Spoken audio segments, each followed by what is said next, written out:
बिस्मिल्लाहिर्रहमानिर्रहीम। अस्सलाम वालेकुम। मैं अमेरिका से अरशद सीना। पाकिस्तान में फिर दो वडेरों की लड़ाई में बेचारे गरीब मारे गए। उनका अपना कोई मसला था और जुल्म बेचारे गरीब लोगों पर हो गया। बलूचिस्तान का वाक़या तो आप सभी के सामने होगा, जहाँ पर एक छोटे फिरौन ने झूठी गवाही ना देने पर बेचारे गरीब 9 अफराद पर मुश्तमिल सारे घर को अपनी निजी जेल में बंद कर दिया और 3 सालों से बंद रखा, और जिन में से अभी भी 5 बच्चे उसकी निजी जेल में बंद हैं, जुल्म का निशाना बन रहे हैं। लेकिन इसके बावजूद हमारी हुकूमत को देख लें कि अभी तक कोई एक्शन नहीं लिया गया, और जुल्म से भी जुल्म की इंतहा क्या की गई कि उनमें से 2 बच्चों को उनकी माँ और माँ को उनके बच्चों के सामने जुल्म का निशाना बनाया गया, तशद्दुद किया गया, और मालूम नहीं क्या क्या करने के बाद उन्हें गोलियां मारकर कत्ल कर दिया गया और उनकी लाशें कुएं में फेंक दी गई। बलूचिस्तान में छोटे फिरौन ने ये कैसा जुल्म किया कि माँ बच्चों के सामने और बच्चे माँ के सामने कत्ल हो रहे हैं, और बच्चों की उम्रें देखिए 15 और 22 साल। ये उम्रें कितनी होती हैं।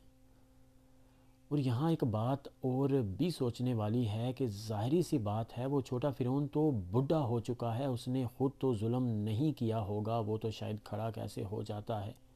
उसने ज़ाहिरी सी बात है अपने ग़ुलामों से करवाया होगा, और वो भी गरीब होंगे। अगर वहाँ पर छोटे फिरौन के ग़ुलाम ये जुल्म करने से पहले सिर्फ इतना सोच लेते कि जिस तरह आज ये छोटा फिरौन हमें इस्तेमाल करके इन माँ बेटों को, बेचारे गरीब लोगों को कत्ल करवा रहा है, कल किसी और को इस्तेमाल करके हमें भी तो कत्ल करवा सकता है। और वहाँ पर ये छोटे फिरौन की बात ना मानते और बुराई को ही हिम्मत करके मार देते, तो आज कम अज़ कम पाकिस्तान में से थोड़ी सी बुराई तो ख़त्म हो जाती।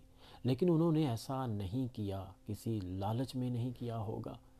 ज़ाहिरी सी बात है कि छोटे फिरौन का हुक्म था और उन्होंने उसे मानना था। लेकिन मौत तो उनको भी आएगी, हिसाब उनको भी देना होगा, और रहेगा छोटा फिरौन भी नहीं। अगर पाकिस्तान के कानून ने छोटे फिरौन को छोड़ भी दिया, मौत तो तब भी आएगी। आज कल परसों चौथ पंजों छोटे फिरौन को मरना ही होगा। वैसे भी वो बूढ़ा हो चुका है, उसे भी वहाँ पर हिसाब देना होगा, और वहाँ का हिसाब बहुत गज़बनाक होगा। छोटे फिरौन ने जो भी किया है उसका हिसाब तो उसे देना होगा, लेकिन उस फिरौन का जो भी साथ देगा वो भी शरीके जुर्म होता जाएगा, और उसे भी कल हिसाब देना होगा। मेरे रब का निज़ाम बहुत खूबसूरत है। मौत है, अगर मौत ना होती तो ये वडेरे जागीरदार जुल्म करते रहते और हम मरते रहते। उन बेचारे मासूम और मज़लूम लोगों की आवाज़ बनिए, उनका साथ दीजिए, उनके बाजू बनिए, ताकि छोटे फिरौन को इबरतनाक सज़ा दिलवाई जा सके। खुदा ताला मरने वालों को जन्नत में जगह दे, और खुदा ताला जुल्म करने वालों को, जुल्म का साथ देने वालों को इबरत का निशाना बनाए, और खुदा ताला वो जो मासूम बच्चे और उनका बाप, उनको हौसला दे, सब्र दे, और खुदा ताला उन बच्चों को उस निजी जेल से जल्द अज जल्द रिहा करवाए। अपना बहुत सारा ख्याल रखिएगा, और अपने साथ जुड़े हुए सभी लोगों का भी, अपने माँ बाप का, बीवी बच्चों का, बहन भाइयों का, अपने अजीज़ों कारब का, दोस्तों का, हमसायों का, और गरीबों, यतीमों, मस्कीनों और बुज़ुर्गों का भी। और खुदा के लिए एक हो जाइए, एक दूसरे का साथ दीजिए, एक दूसरे के लिए आसानियाँ पैदा कीजिए, और हो सके तो एक दूसरे के साथ रहिए, एक रहिए। जज़ाकल्लाह।